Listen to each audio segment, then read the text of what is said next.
Welcome to the. I am Count Dracula.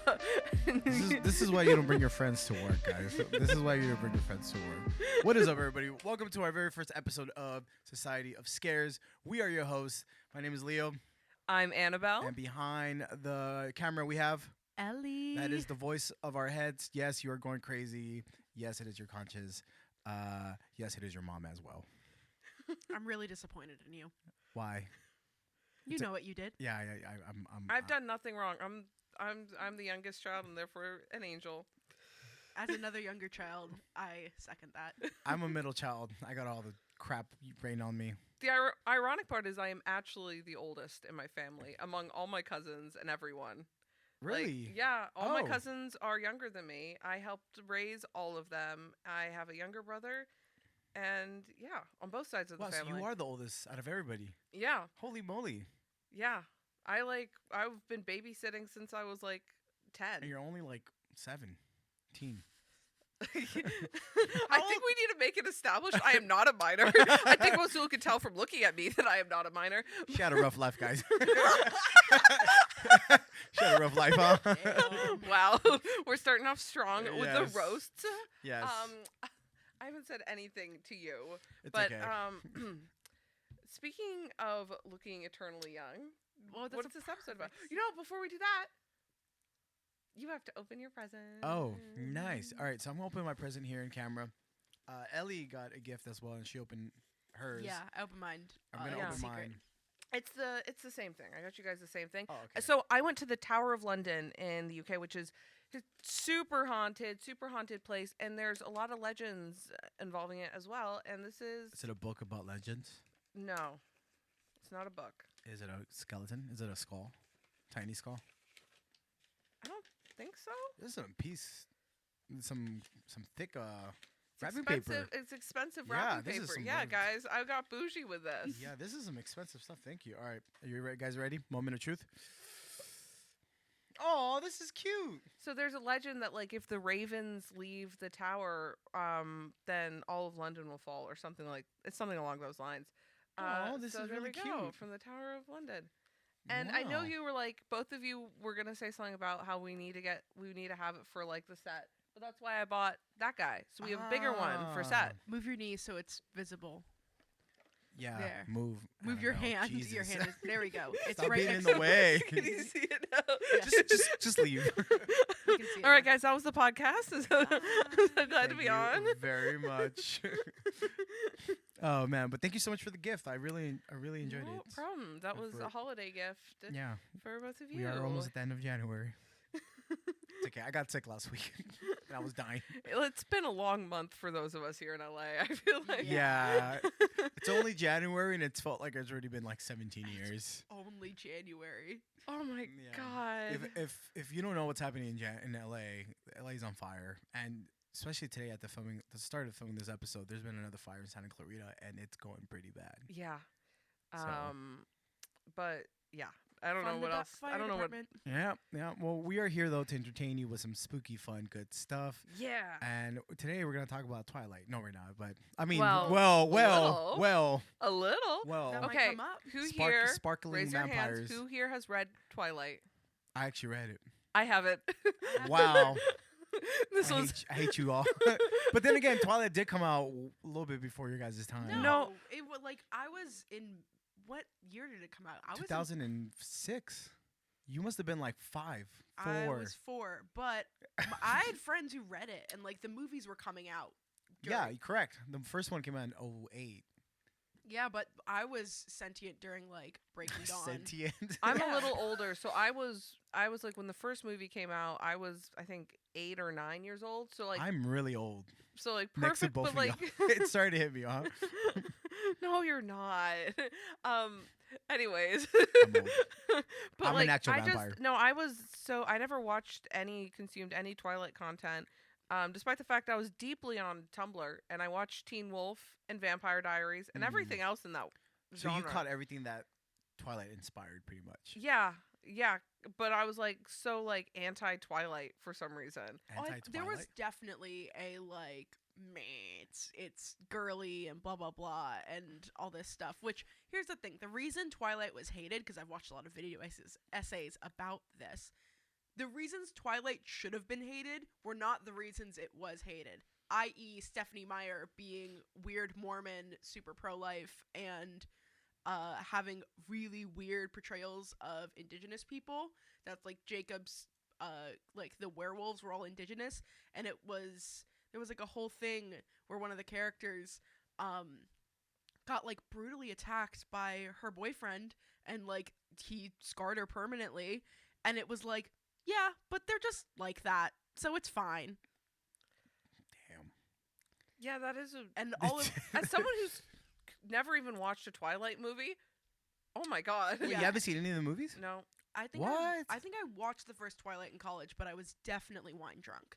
And That's the best time to watch it. yeah, and then I did watch a lot of behind the scenes of Breaking Dawn because I was very fascinated by all of the special effects that were needed to make Bella look pregnant and emaciated. And that whole thing was Stephenie Meyer trying to be like, no matter what, it's worth it to have the child.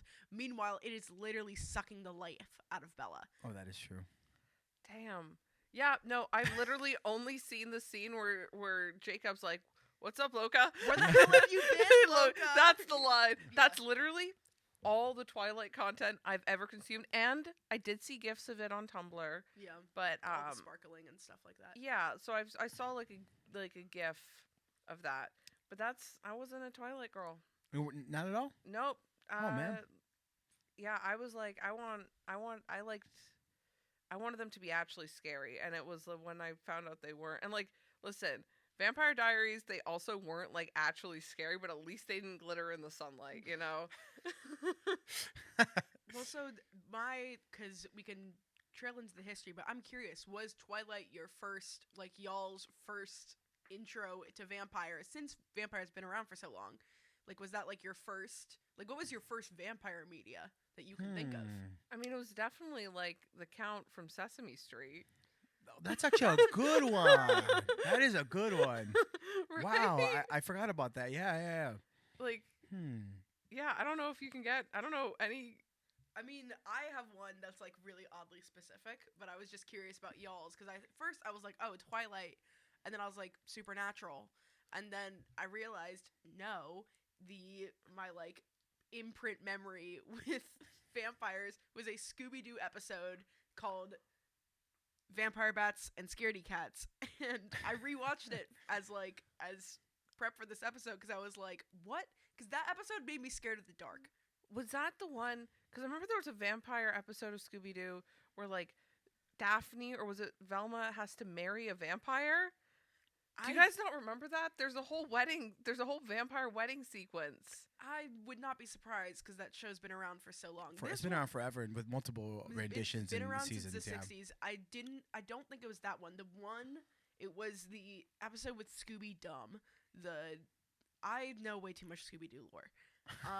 But it's like they go to, it's like Daphne's friend's hotel that she's about to inherit because she's turning 18. And the scene that scared me was the vampire coming out of the darkness and like looming over Daphne and was about to bite her neck. And I was sleeping over at a friend's house that night and I was like too scared to sleep. But then like rewatching it, I was like, that moment, not even 5 seconds. But it scared you Whoa. forever. It caused me to be afraid of the dark. And like, I'm still afraid of the dark to this day. Because of that. Yeah, because That's of crazy. that moment in Scooby-Doo. That's crazy. It shows you how powerful these things are. You know what does a great job of showing like a leering vampire though, which Let's start from the beginning. Do we want to start from the beginning of the like history of vampires? Yeah, or I was let's- gonna go into definitely. Nosferatu. I'm super curious. Yeah, Okay, me so- too. I'll talk. Okay, vampires like as a concept have existed in like almost every culture, like for a very long time, and not in the sense of like, oh, there's a guy with fangs who's gonna come suck your blood, but in the sense of like an undead being that comes and eats your life force can be found like in almost like every culture, like because they sort of represent like a fear of death in general, and people wanted a way to explain why things happened to bodies after they died, because people didn't know. Like, and as Ellie could probably justify that, like, sometimes when a body's dead, it goes through different stages. Sometimes it's stiff, sometimes it's cold. People, like, if you leave a body and it gets mummified, it's not going to have like blood in its body, but if it's like in certain soil, it can preserve the fluids more. So, and people like didn't know how to explain this when they exhumed the bodies. They would like find, oh, the body's different, but not in a way that I expected, probably undead. Vampires also are very associated with disease. That I did learn Yeah, about, that I did know. Yeah. Yeah. So, and people just wanted a way to explain disease without, like, when germ theory didn't exist. So but they weren't always called vampires. They were at one point. They've been through a lot of different names. The Revenant, or the concept of the Revenant, is a name commonly associated. It just means like an entity that was once dead, or a dead person that's come back, and usually to spread pestilence, disease, to suck the life force from everything. And it's the concept of then a vampire slowly developed over time. And it was like during the Victorian era where sort of like a lot of the vampire tropes really took hold. But everyone thinks that vampires were invented in the Victorian era. That's why I said all the stuff before. They were not.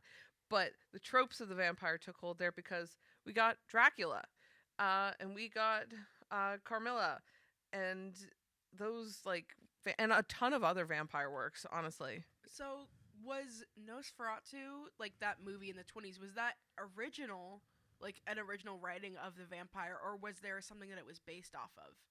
I mean, in the original, he's not called Count Orlok. He's called Dracula.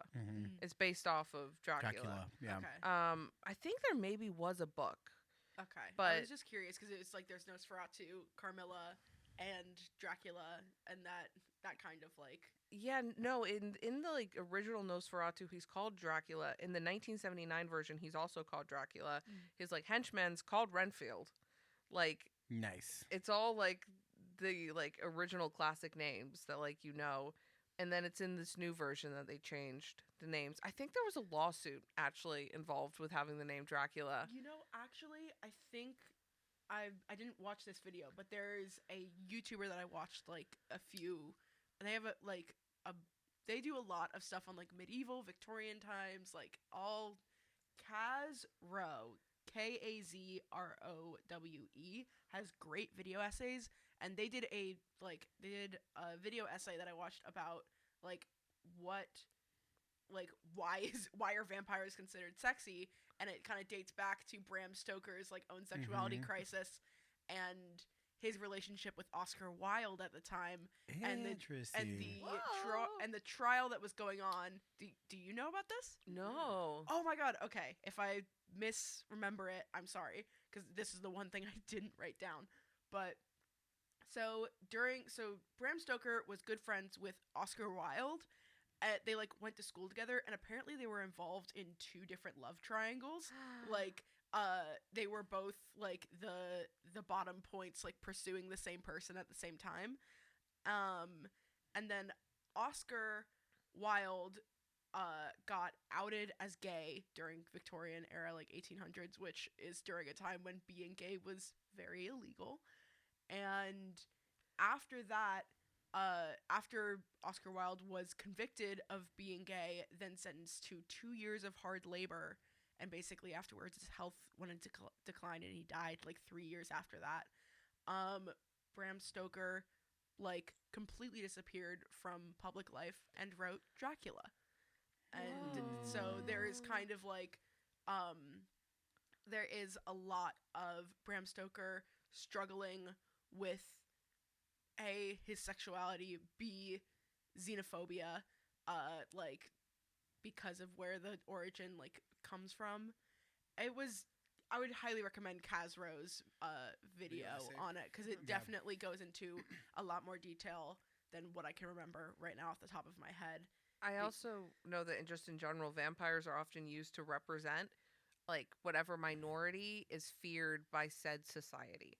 So originally they represented death and disease, because those were like number one fears. If you're in a small village, what's the scariest thing? Dying and disease. Yeah. But then they later came to represent Romani people, Jewish people, gay and queer people, especially during the Victorian era, because because they were terrified of sexuality and of any kind. So queer sexuality. God And forbid. so God that's forbid the gays exist. so that's why Not the also gays. vampires are so like queer coded. Is like it's intentional. Well, for the reasons you said, but also it's like there's nothing scarier than a gay person. There's nothing scarier than the gay vampire. No. Leo, are you terrified right now? By gay vampires? I'm petrified. Well, funny enough, y'all talking about this because all my research ended up reading and doing research about how vampires are just so sexualized. Like they were like so flirtatious and sexy and even like they were gonna eat you, but they wanted to like seduce you, and like that's what they wanted to do.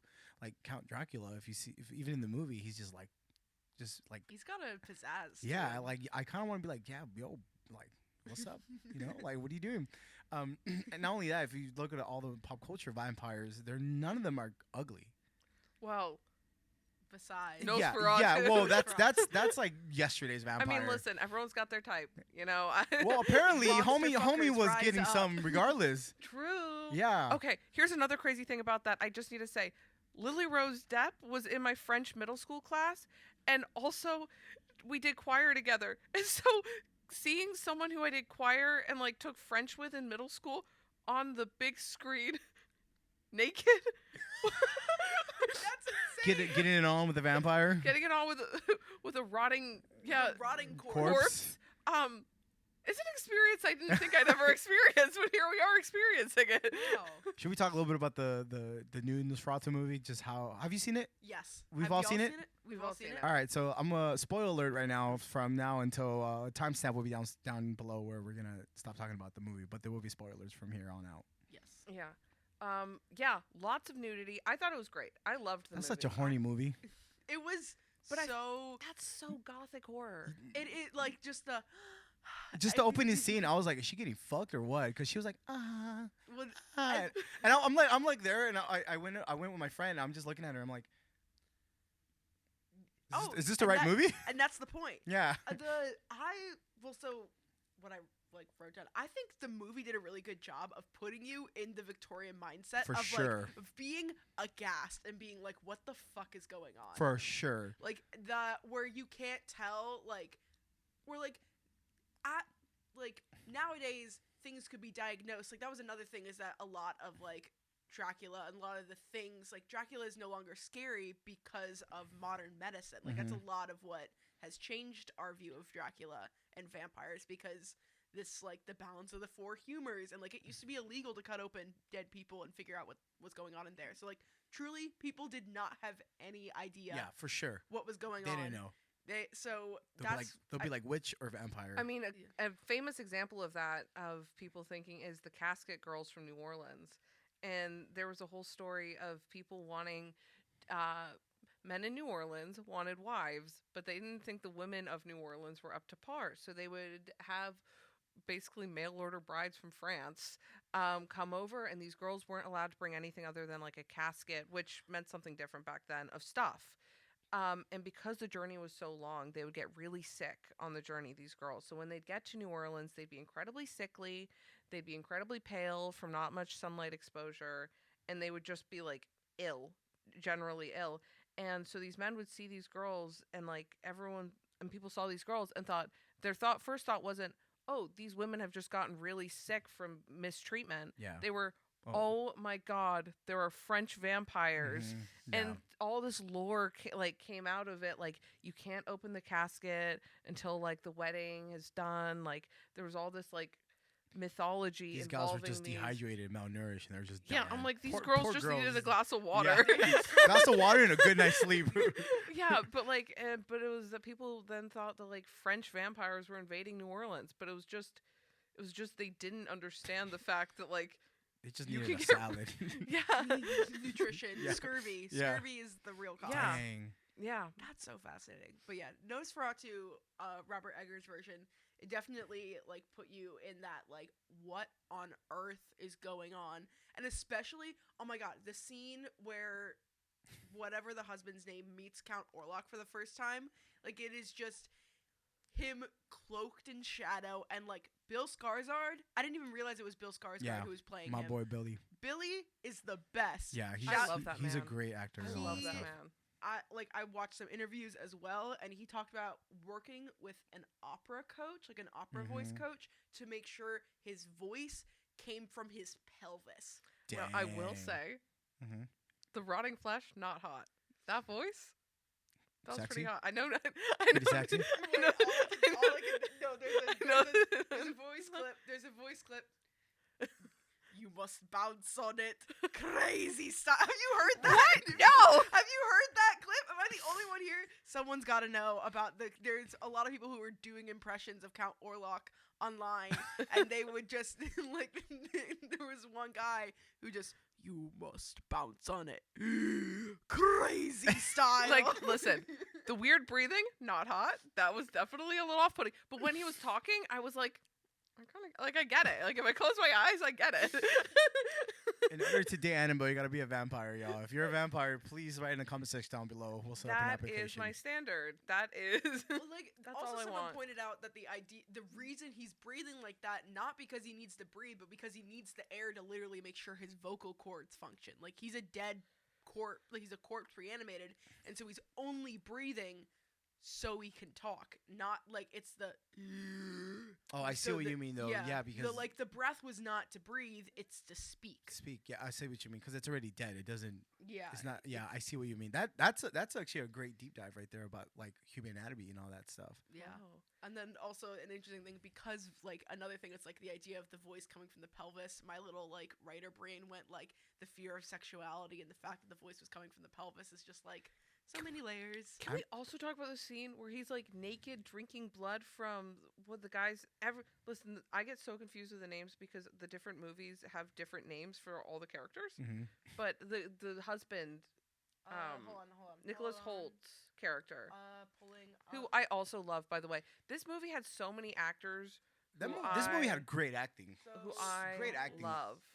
I love Friedrich Harding's children. I'm guessing that's who it is, because Friedrich is the guy with the kids. Yeah, no, but I meant Nicholas Holt's character. There's a scene where Oh, Thomas.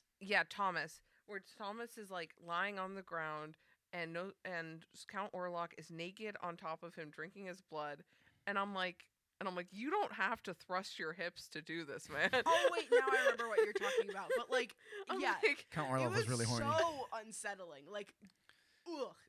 I mean, it's funny because anything that has to do with sexuality in that movie just made you feel uncomfortable. It wasn't even arousing. It was just like, oh. I think it's supposed to. It's Yeah, like which is he's a predatory character For sure, but Which- there's also the scene where the guy that his wife died and his two Oh my daughters God, died, Oh my god. and then in the crib. Oh my god, that made me so uncomfortable.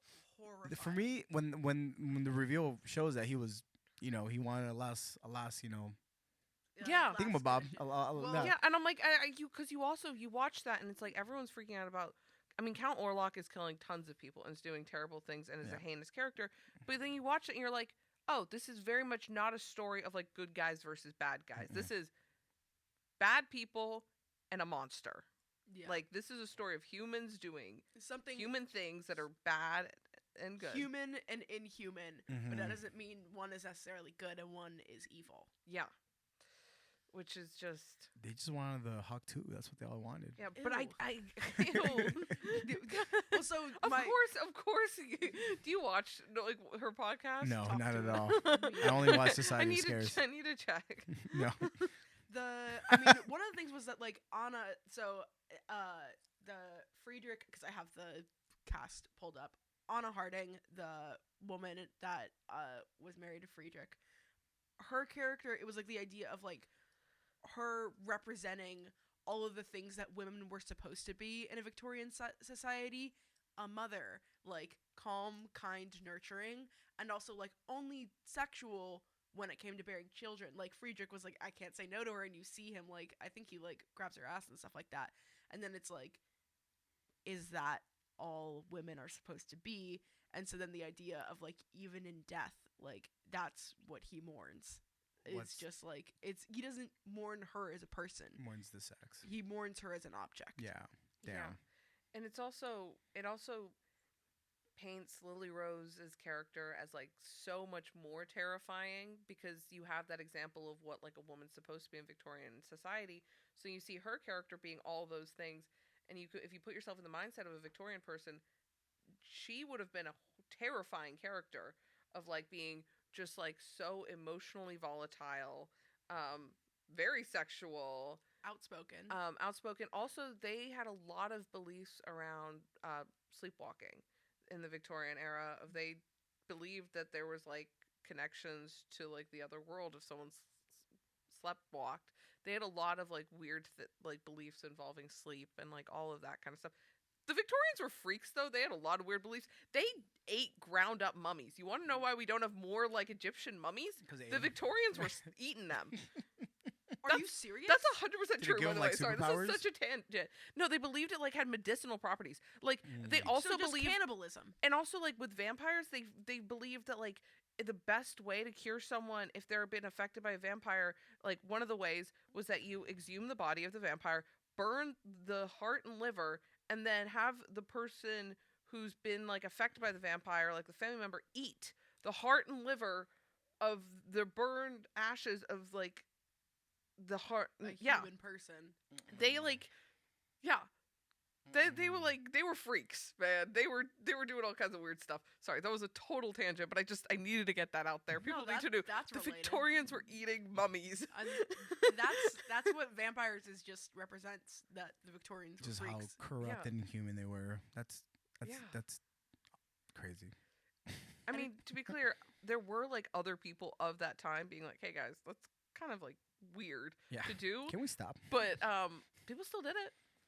Yeah. Yeah. Sorry, that was a tangent. But that's what a podcast is. It's a lot of tangents. Just a big I needed to get that off my Big chest. one happy family. But I also watched. Did either of you watch the original Nosferatu? The 1922 one. Nope. Yeah. I saw it. Actually, that's probably one of the first movies I saw in my Really? crazy enough, my middle school. Ooh. Because my middle teacher, school?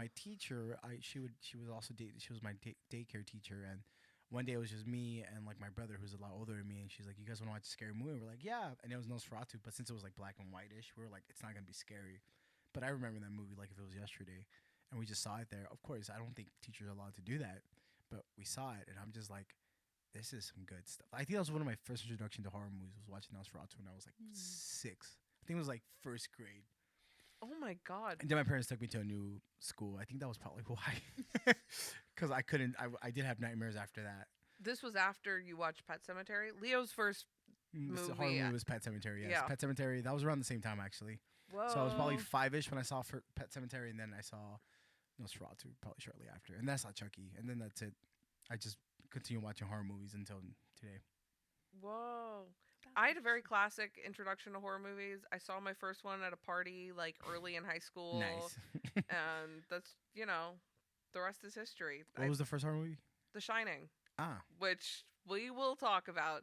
You guys can't see, but Ellie is pulling a face behind camera because Yeah. Ellie does not like The Shining. Ellie's about to But fight us right now. we will talk. No, I understand why other people like it. I just have very strong opinions, and then I'm also just a contrarian person. But long story short, book is different and handles the characters much better. But yeah, for horror movies, my mom loved them.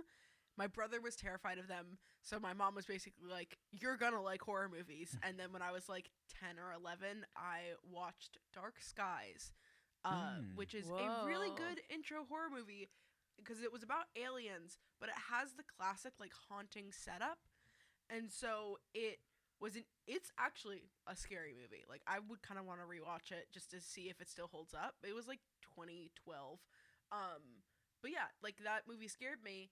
I wasn't scared of aliens, but that was a good like way for me to start. And then I watched like another one that was like so bad, and then I watched like the new Evil Dead, and from there I've just like loved horror. Came around the movies. same time as Dark Skies, 2013. Yep. The new Evil Dead. I did like the new Evil Dead. Wow, we're gonna fight? Yeah, we're gonna fight. Okay. I don't like I it. haven't seen them. Don't watch it.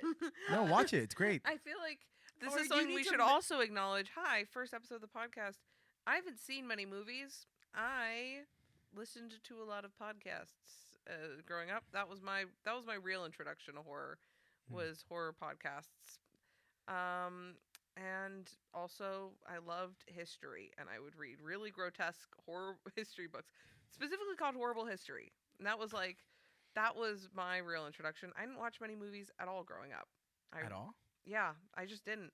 I read books like incessantly. It was an issue. It caused you problems did. Yeah, at family. You did tell me this. Yeah, it caused issues at family events. Because we'd be like, She was a vampire in her we'd own try to have home. like a family movie night, and I would just pull out a book. Book? Wow, how dare you? Like my brother would be like, "Let's educate watch yourself. Saturday morning cartoons," and I'd be like, "Sorry, reading The Hunger Games."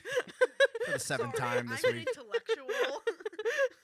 Sorry, I have to run around my backyard with a stick and a piece of string tied to it and pretend it's a bow so I can be Katniss Everdeen. That sounds like you had a much more like, yeah, you're just like a illiterate child, which is why would your parents be unhappy about that? Because we'd be at family events and it'd be like, Annabelle, you have to be social, and I'd be like, sneak out my book. You're so funny. I love this. Sneaky reads. Fair enough. Yeah. Sorry, I'm dying over here. But I'm watching, I've been, now in my adult life, I work in TV, and I have been going back and trying to watch all these movies, and that's part of this podcast journey, is me watching all these movies. Yeah, we're gonna expose Annabelle to a lot of scary movies. Yeah. Or I I'm sorry, I'm joking. Probably already did expose you to some horror movies. Oh my god. yeah, I've watched okay. more horror movies in the past 2 months than I have in my entire life. And this week, yeah, I watched the original Nosferatu, I watched the 1979 Nosferatu, and I watched the newest Nosferatu. So that was all 3 Nosferatu movies. I think there was even was there a TV show? Oh, there's Something? so many. There's a lot of spin-offs. There's a lot of so it was interesting because I was like, what vampire media have I been involved with or thought about? And so then there was so then I remember Carmilla, not the novel, but the web web series. Yes. So I was like, and that one, I didn't even realize how much it aligned. I read the first few chapters of the original one, which the joke I made off screen is that's just every intro lesbian toxic situationship that someone has, and it forms your entire identity. That's crazy. But so then the web series made by Kinda TV, it was written by Jordan Hall and co-creator Spencer Maybe. The logline is little Laura Hollis has just moved in to attend Silas College. When her missing roommate is replaced without explanation, Laura vows to find out what is happening on campus. And her roommate is Carmilla. And it is, I remember in it came out 2014. Yeah, because it's 10 years old. I was like, I rewatched the first few episodes. I would say if you want some good 2014 Tumblr nostalgia, watch that. If that's your vibe. It was actually... What's it called? It's called Carmilla, and I like on Carmilla, YouTube. Yeah, on YouTube. Also, weirdly enough, when I watched the 1979 Nosferatu movie, I realized I had seen half of it, and that I had seen half of it on GIFs on goth Tumblr back in 2016, 14 to 2016. I didn't realize how often people stole images from that movie just for aesthetic angsty aesthetic. It's, to be clear, it's not a very good movie. The visuals are kind of cool because it is very much of the time. Well, so then it's the coloring and things like that. So it has the film grain, and then So it's aesthetically a pleasing movie to watch from that sense. It's also German, but it's in English. But all the actors are German, so they all have German accents, but they're trying to do English. I was a little confused by what the accents were supposed to be in the movie. But it's a German-French film. But the visuals are so sort of gothic romantic, but with that early 80s, late 70s grain. Nosferatu the Vampire? Yeah. The 1979 one? Yeah. Let me check this out. But yeah, so there was that one that was, I realized that was some of my first, not only just because we were talking like you mentioned Carmilla as one of the first like vampire stories, and Because that was what's scarier than lesbians? exactly what's scarier than lesbians. It was like the Vampire lesbian. yeah. It was like the first. That was like the first. Shivers.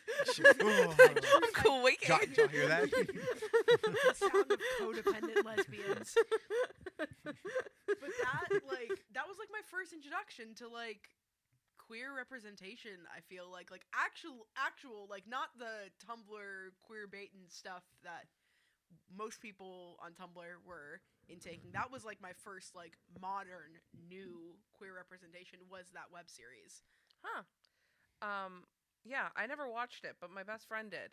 And they ended up being a lesbian, but they weren't at that time. And I probably should have seen that coming. If they were watching Carmilla, they were probably the doors are glass. Yeah. Yeah. The TV show makes you lesbian. Yeah. It's about lesbians. The only people really watching it were queer women. Or like It is non-binary people. Like it was very much the only people I knew watching it were members of the Rainbow Alliance in high school. Yeah. It was, and I will say, like, if that was not your background, like, you won't be nostalgic to it. Like, I definitely think, like, it's like if you grew up on Tumblr, or if you just want to get an insight into Annabelle and I's, like, high school and middle school life, like, that would be a good way to Oh, I'm gonna watch it now. To understand our culture. I need to watch this. Yeah, I was 22 and no, I was 22 in 2014. Whoa. So then you were I was already in college. I was about to graduate college. So then you were only a year younger than me, because I'm 23 now. I hate myself right now. That is crazy, y'all. Time. See, I'm a vampire. Time does not exist in my world. Yeah, time ain't real. Damn. Keep your mind You might still. then like the Sorry. piece of media I'm going to recommend next, which is a very new piece of media relating to vampires, not Nosferatu. It is a book we have right here. The God of Endings. It is a book about a vampire woman. It's like the classic like plague town. Her entire family dies of a plague, kind of thing, and she's a vampire.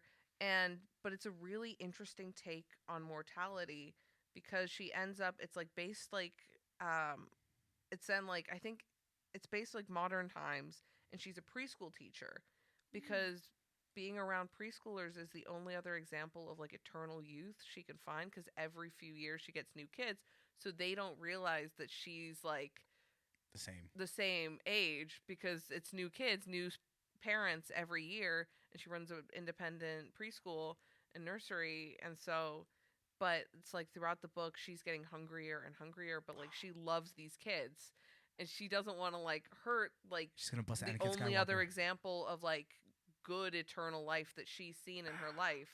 And so it's like done through, it's like a series of flashbacks, the book of like her in like current time, like dealing with this hunger and like not wanting to hurt like the only joy she's like seen of like her life, and then flashing back to her youth and like the different like things she's been throughout her life, and like being like immortal and like seeing all these people she's cared about come and go. It's like it messed me up, and I thought it was. Does she eat them in the end? Don't spoil it. I'm not gonna spoil the book. I want to know. I'm not gonna spoil the book. I'm not gonna read it. I want to read it. What is it called again? The God of Endings. The God of Endings. All right. I God of honestly, Endings ending. yeah, it is.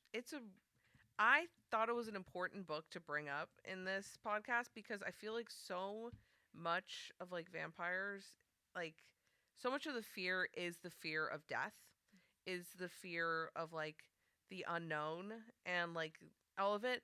And like this is an interesting take because it's the fear of eternity, and it's the fear of like she knows she's like there, like this is her eternal life, and it's like terrifying and it's sad and it's dark because it's like just forever hunger, forever this. Like it's almost the opposite of what vampires normally are used to represent. So that's why I thought it was because she loves life, and she loves, or at least she loves the life and the kids, right? Yeah, she's like her own life. She's like, I'm stuck with it. I'm here forever. Like I am a vampire. Yeah, but she's not like one of those vampires like, oh, I'm gonna pass this on and do this to the kids or anybody. No. I mean, I don't know what happens in the end, but yeah, I'm not gonna. Once again, I'm not gonna spoil. Yeah, but I do wanna know. Yeah, that's kind of sad. It's a really tragic book. Yeah, that's sad. Yeah. Oh no. It's it's not fun. It's not fun lesbian vampires, unfortunate. Unfortunately. It's Or sad. Anne Vampire Rice, lesbian. gay vampires, men loving men. Anne Rice, she was a famous author from New Orleans. Wrote Interview with a Vampire. Oh yeah. That was when I lived in New Orleans. That was something that she was often talked about. And if you do a lot of ghost tours in New Orleans, they'll often talk about the vampires in New Orleans. And I know a lot of people in New Orleans who genuinely did believe that like this was like it was superstition and all that, but also like it was a thing where it's like how every like city has its like things. It's like careful down certain streets and dark alleys for of like the vampires. Like there are people who genuinely in New Orleans, like who I met who like were like believed or that they were vampires. There. That's fascinating because when I was watching Nosferatu, I was like, this is like bringing back a fear that hasn't existed. But if it's like still like a fear, I mean, like listen, the Tulane college kids I was interacting with didn't, but like, yeah, they're definitely like, hey, you get people here in LA who like, you can like, people have you see weird stuff in cities. Oh yeah, this is something I've seen some weird stuff. That's exactly what I was heading towards. I've seen some weird stuff. Late at night, especially in the Hollywood. So here's the thing about LA and Hollywood, especially Hollywood, is that there's such a goth scene, which I didn't know there existed until recently because I went to this goth club with I went with Annabelle, but before that, I mean, I didn't really care much. We have to go back, by the way. It's a fun place. If there are vampires in there, they're nice vampires. Yeah, but there's other like secret society goth clubs in Hollywood that they actually do all this weird stuff, and you have to be a certified vampire to go into that club. And late at night, if you're walking the streets of Hollywood, normally I would walk late, not because I'm crazy, just because I would do a lot of music gigs and I'll be done like 2, 3 in the morning, and I'm walking home. So apparently there's an after part. All those clubs open up at 1 a.m. Right, and they go into like 7 a.m. right before the sunrise because they're vampires. Right, so you have to be invited to these goth clubs, and not only that, you have to be a vampire and you have to be okay with blood sucking and BDSM, which I was like, what the heck? And I'll show you guys after, but I actually follow one of these clubs and then followed me back. They didn't follow me back. They accepted my friend request. I did this on purpose or whatever. And they're like, who told you about us? And I had to tell them whom. And they're like, how'd you meet this person? And everything. And I think once I was approved, they're like, all right, if you want to come be to the club, you have to be approved you're a vampire. And boom, they sent me like all this information. I was like, this is interesting. I'm not going to go because now I'm scared. I'm like, I just want to have a couple of drinks and have fun. Not that I do it all the time, but it seems like you have to be pretty, and all their stuff on Instagram is pretty like blood. I'm pretty sure it's fake. I don't know. Actually, at this point, it's fake blood, but it's like bloody, and like people are dressed up very gothic and very like vampire-esque, and there's a lot of nudity. Again, sexuality, nudity. Pretty sure it's very open to anybody's sexuality and stuff like that. But many times late at night, walking the streets of Hollywood, I see people just like walking down the street drunk or just weird, and I'm like, that's not a human. Like, that's not a human. That's not a human person. That's either a vampire or a demon or something, but that's not a human being because their faces are just transformed and morphed. And I don't know, y'all, but Hollywood is just a very sketchy place. And I'm pretty sure people can say that about their own cities or big cities, like even New York and stuff like that. I believe that every city has some kind of like legend or like urban legend. New Orleans, it's the vampires. I also think it was exacerbated by the Anne Rice books. I firmly believe that. I mean, like, there's plenty of like interesting folklore from that era part of the world, and there are vampire lores from the Caribbean. Whether you consider New Orleans part of the Caribbean is a controversial topic that we will not. Okay, yeah. That we will not get into. But yeah, I studied Caribbean culture in college. That was one of the things, and it was like whether you consider, yeah. But it was a whole like point of debate. Yeah. But there's a lot. There is vampire folklore in Caribbean culture, which heavily influences New Orleans culture. But whether you actually believe there are vampires wandering the streets of New Orleans, you know. Yeah. But yeah, it's crazy.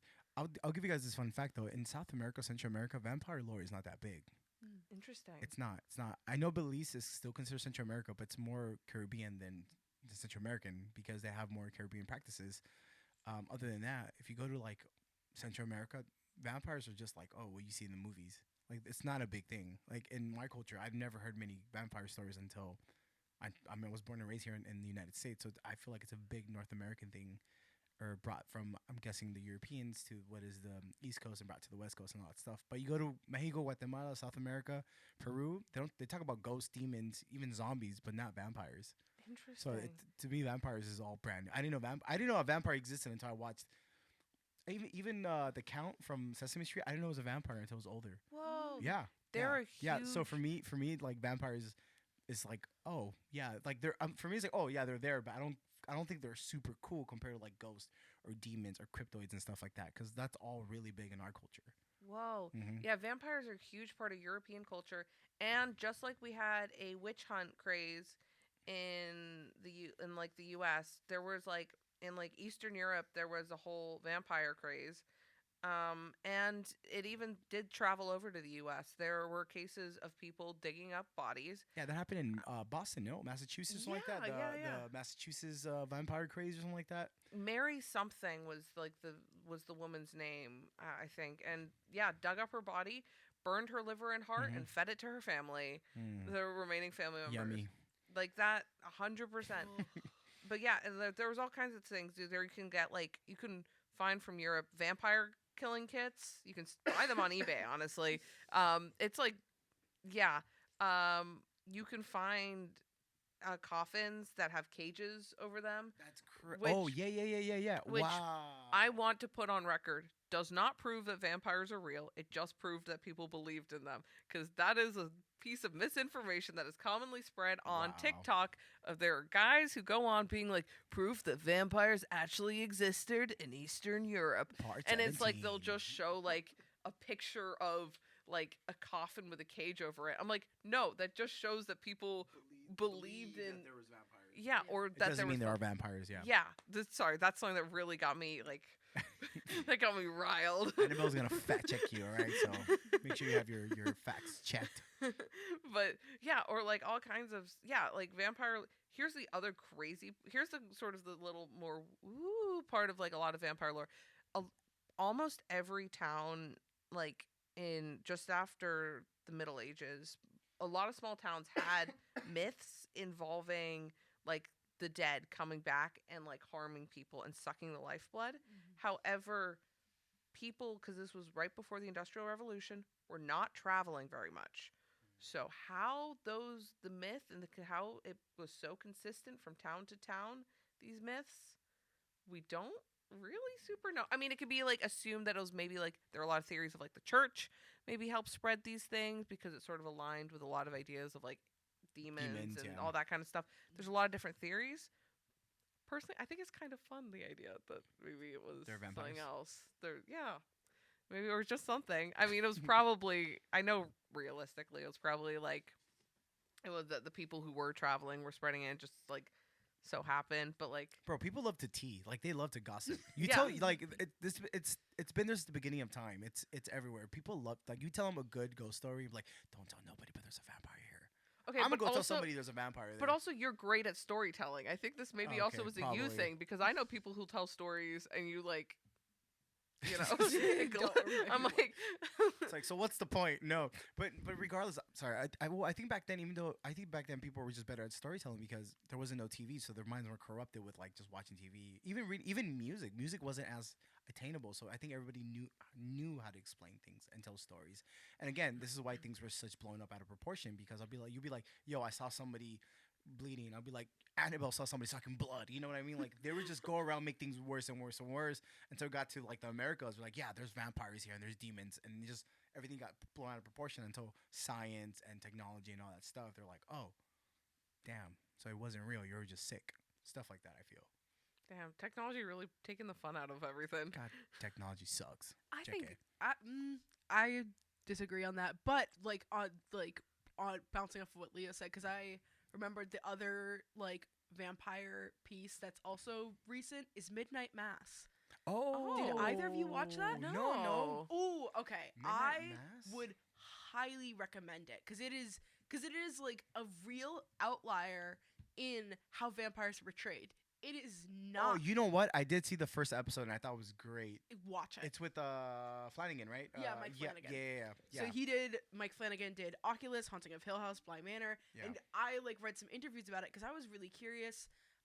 He apparently had been writing about this since before he did Oculus in 2013. Like this was like his magnum opus that he had been like really focused on. And so you were talking about like humans were focused on storytelling. He had this quote in the Collider article, which it's long. I don't think I want to actually I'm going to read the whole thing cuz it's fire. All right, But hit it. he said, I think it's because the reason we need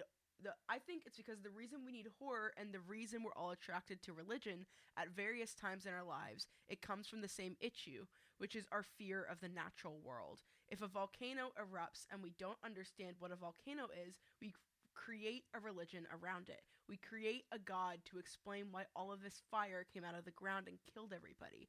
If there's a drought and our crops die, or there are predators in the night that are breaking in, we are storytellers. That's how we explain and understand the world. We can only seem to process the world around us if we put it in a story, and we let the story deal with it. And so, a lot of our myths and a lot of our religions come from the same anxieties that we also explore in horror fiction. We don't want to deal with the violence inherent in us as individuals, so we confront it cathartically in a slasher movie.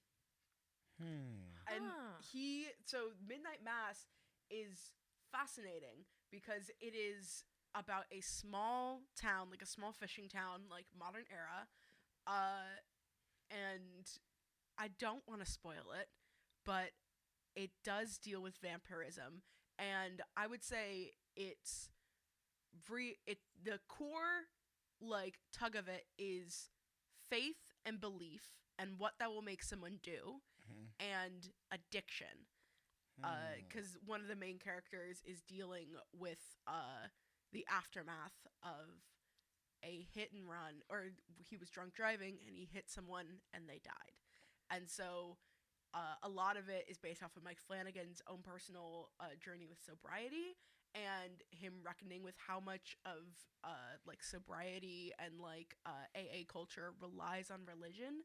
And he was raised Catholic, and then he was like, could you excuse vampirism with the Bible? And he found that yes, there were many quotes that were like, if you twisted it a certain way and if you had enough faith in it, yeah, it could be like, see, this vampire is actually okay because the Bible said so. Like the idea of Jesus's drinking Jesus's blood, and that was not metaphorical, that was literal. You were literally drinking Jesus's drinking the blood of Christ.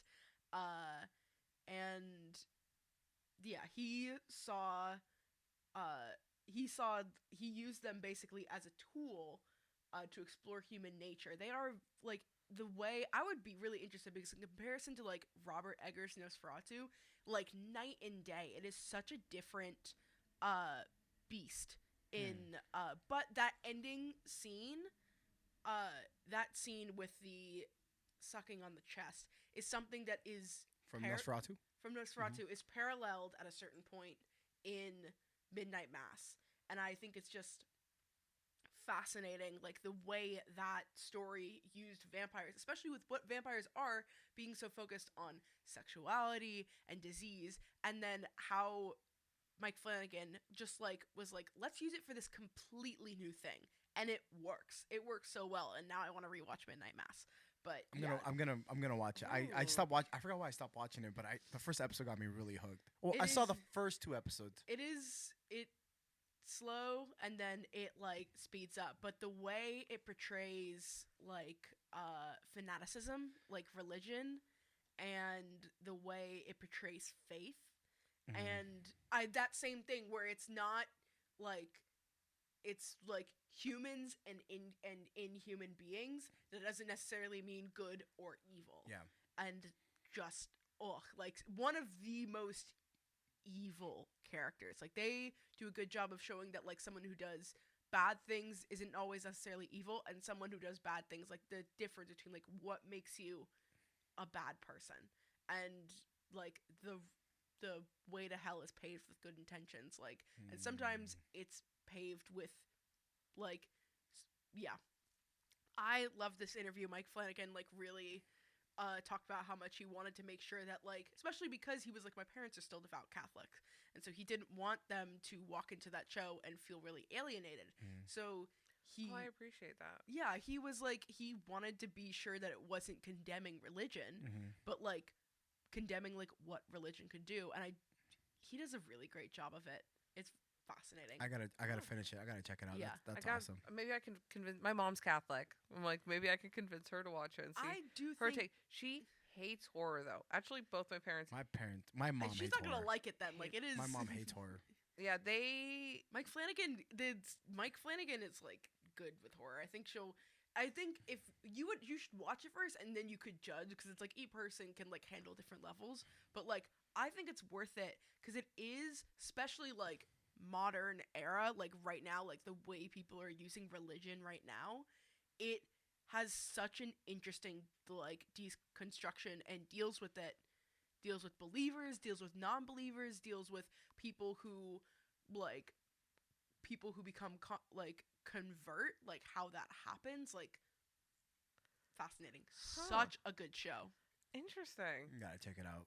Nice. I'm trying to think of any other like good vampire shows. Well, I mean, Interview with a Vampire, the TV show, isn't bad, but it's not profound. I don't feel like It's definitely a lot more like a drama from what I've seen. I have not watched it, but I do want to watch it.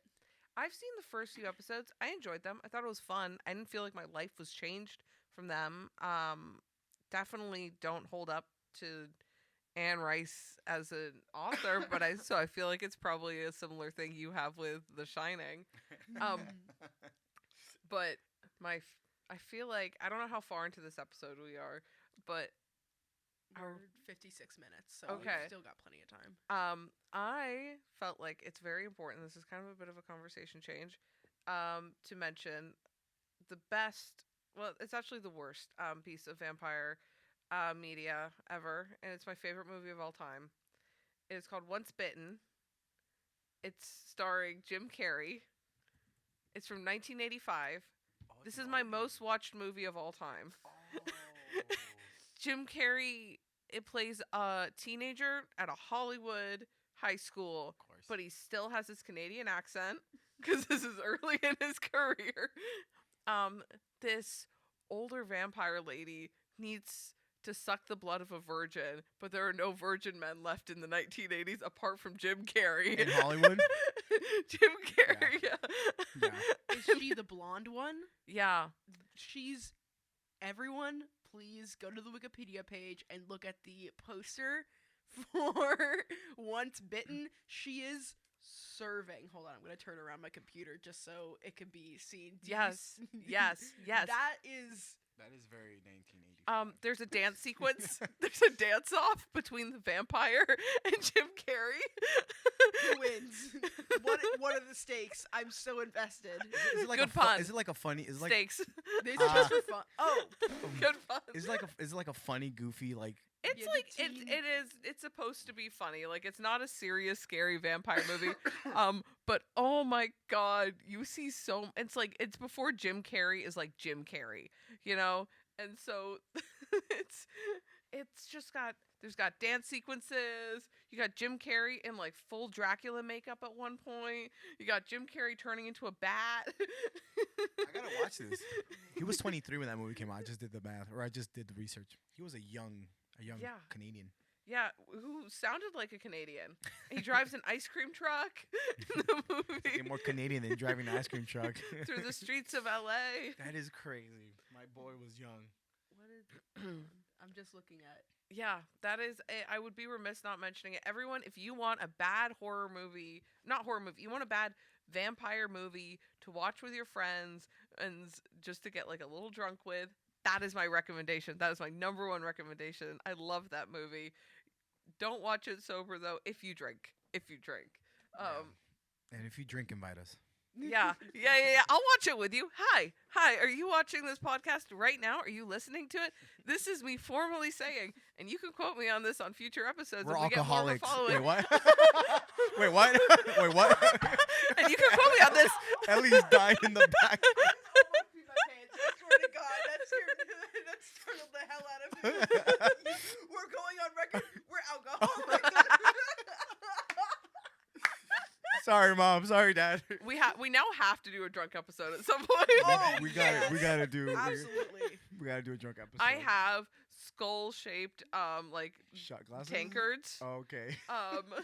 That I feel like. I'm sorry. What were you gonna say though? What were you gonna tell the gonna people? say, I was before like, cut I you was off? gonna go on record and say that I will go to your house and watch the movie Send with us you. your address. Send me your address, your social security number, We will show up. and your debit card information. Listen, someone stole mine recently, so I'm looking for some new. Yeah, I got Look, you're mine. looking for some karmic justice, man. I'm just like, I need a new debit card. Give me yours. We will suck the money out as how vampires suck the blood. You know what? I'm a financial vampire. Ellie asked earlier, like, what was our first introduction to vampire media, and I knew there was something. I was just trying to remember, but I finally clicked. Buffy the Vampire Slayer. Oh, That's so 90s for me. I remember watching that with my brother. I do remember watching I've that. seen a few episodes. Yeah, it was by the guy. I know exactly who Yeah. he ends up doing a bunch of Marvel stuff. Yeah, whatever. Hold on. I'm looking it up. Anyways, so it's very 90s, very campy, cheesy, but it actually was good. It had a couple of spin-offs. I had like 1 or 2 spin-offs. Josh Whedon. Josh Whedon, there you go. Joss Whedon. Josh, my boy Whedon. And I remember watching that. Again, I wasn't really scared because it was more like teen drama, love story, vampires, but it wasn't like like Blade was another thing I got introduced to. Blade, have you guys seen Blade? I've not seen it, but I do. Yeah. I know of it because of Deadpool. Are and you about to Wolverine. say- yeah. I mean, I was about to say, if y'all seen the new Deadpool movie, you know who Blade is. So I remember watching the first movie and the second and the third movie, but that's when I got introduced into like this like very like I won't say I think queer like there's people raving, but they all look like gay or they're just open to like sleeping with each other and stuff Hell like that. yeah. I mean, gay people are usually the ones that are raving. I'm good. As a lesbian, I can stereotype. So the funny thing, I was a kid, so I grew up very conservative and stuff like that. So I was like, why are these like guys like kissing, girls kissing, and then there's a vampire that just kills all of them? And I was like, oh my god, what's going on?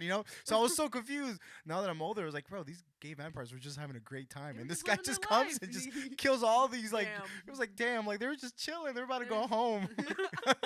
then a Living vampire their comes out life. of nowhere, and just like douche, just kills him, and I'm like, Damn. oh. So, but anyways, yeah, Blade, Buffy the Vampire Slayer, and Blade were probably my 2 biggest introductions to vampire media when I was a kid. Damn. Yeah. No. Definitely Sesame And Street. this is like mid 90s, like mid to late 90s. Whoa.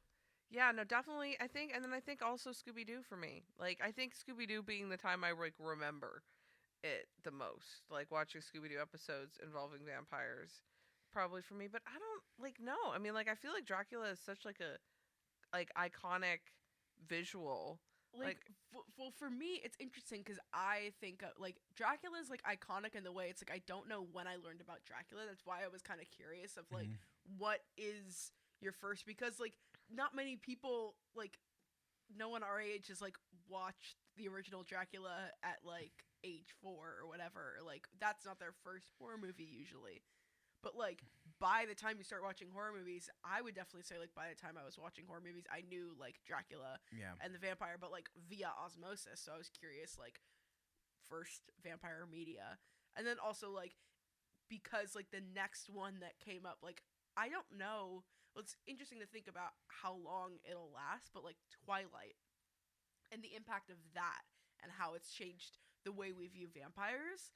And I was like when did vampires become sexy? And then the idea that they've always kind of been sexy, that like it's just that they got molded in different ways, and people like complaining about like vampires used to be this. Like no, they were. I mean, the idea it's like they're sparkly, like that they were always kind of fruity.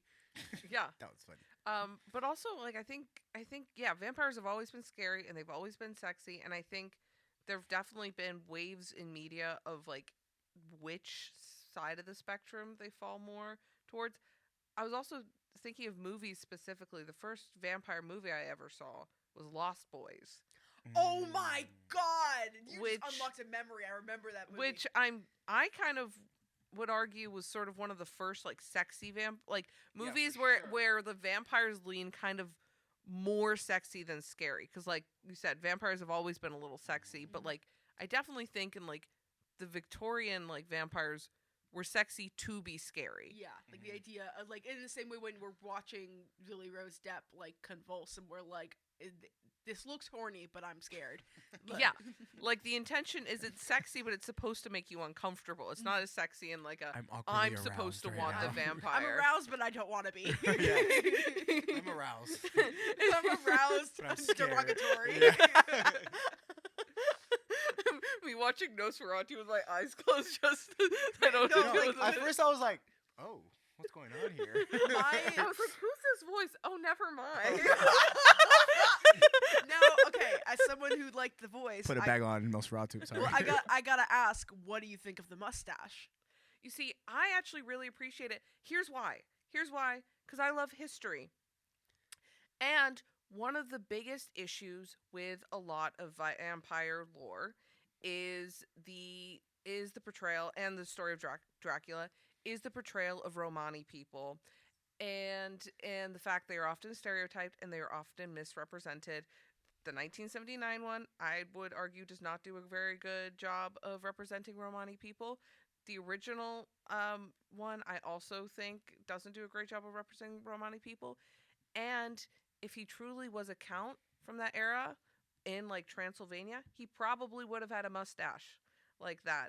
So I felt like I appreciated it when I watched the movie, because I didn't take it as a they're trying to make him sexier with a mustache. I took it as a they are trying to like have a nod to actual like Eastern European cultures, which I think is important if you're going to do a modern version of Nosferatu. You have no excuse in today's day and age in media to make a portrayal like that and just still fall into all the same stereotypes of like Eastern European people that we've seen throughout a lot of media. I do know that Robert Eggers did like a lot of work to make sure that Romani people were like, granted, because they were apparently like, it's still kind of the same representation that they usually is, which is like the ooh, be careful, there's this thing, but apparently the actors were actually Romani, and then they dubbed the dialogue with a different dialect that was true to the region of where the story took place. So in the actual location, it was, I can't remember, like,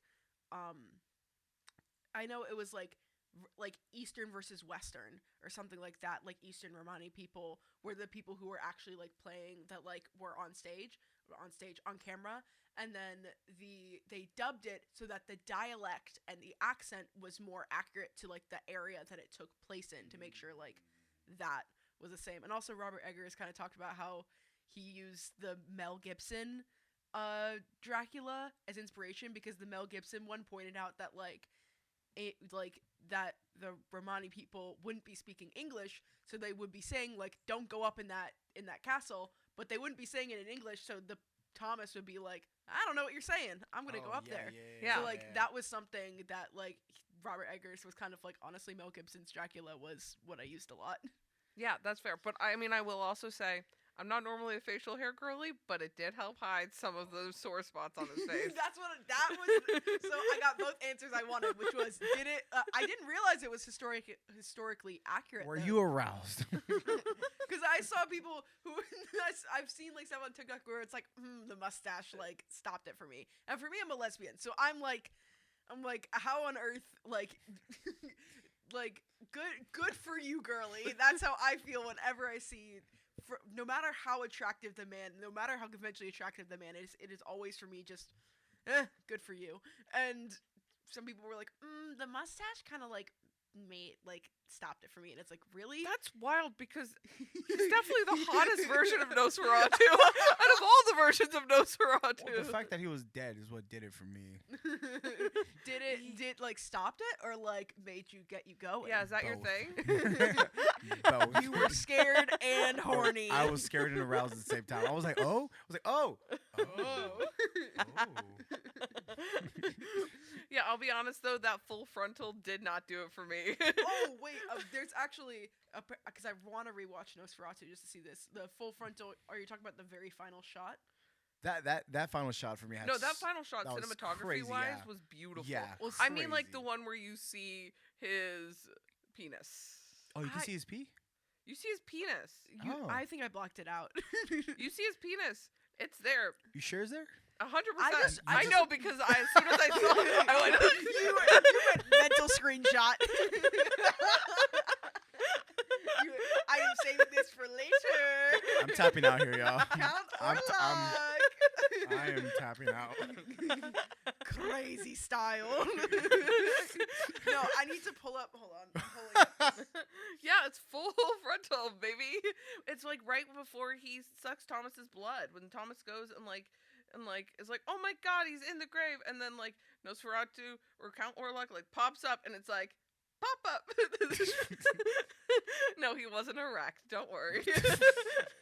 I was not thinking about it, but now you know. We got to know Annabelle a little bit deeper today. Vampires and vampire penis.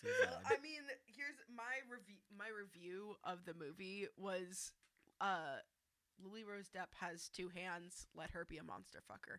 That was my opinion. I still can't get over the fact that I was just like, yes, yep, middle school. They grow up so fast. One day she's dating Jimmy, the other day she's sleeping with Nosferatu, you know? Yeah, look at her go. Look at her grow. Hold on, here. Okay, I have the audio pulled up.